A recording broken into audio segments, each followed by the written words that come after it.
നമ്മൾ വിചാരിച്ചതിനെക്കാട്ടിലും അടിപൊളിയായിട്ടുണ്ട്. Hi guys, ഞങ്ങൾ ഇന്ന് ഉണ്ടാക്കാൻ പോകുന്നത് കേരള സ്റ്റൈൽ ബാർബിക്യൂ ചിക്കൻ ആണ്. അപ്പൊ എടുത്തിട്ട് വായോ. ഒരു ഫ്യൂഷൻ ഡിഷാണ്. പെപ്പറാണോ? യെസ്. ഫോക്കസ് ചെയ്തേ. Paprika, salt. റോസ്മേരി ചേർത്തുവോ? ആ അതെ അതെ. അയ്യോ ഇത് അത് മതി. അതിടരുത് ഇനിയും. ലെമൺ സ്ക്വീസ് ചെയ്തു. അടിച്ചു വിടാ കെച്ചപ്പൊക്കെ. ഒലിവ് ഓയിൽ ഒഴിക്കാൻ പോവാണ്.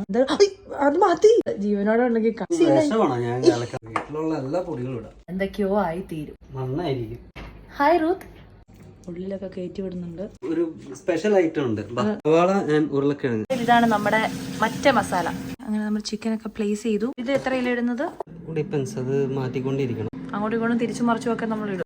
ഇതൊക്കെ നമ്മളൊന്ന് എടുത്ത് നോക്കി ഇങ്ങോട്ടേക്ക് ഒന്ന് തിരിച്ചു മറിച്ചും ഒക്കെ ഒന്ന് ഇടുക. നമ്മൾ അമേരിക്കൻ ഗാർഡന്റെ ആണ് യൂസ് ചെയ്യുന്നത്.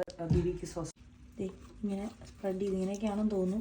അതിരി അത്രയും അപ്പുറത്തെ വശത്ത് വീണ്ടും തേക്കാണ്. പൊതിയാന്നല്ലേ? എന്താ പൊന്നൂ.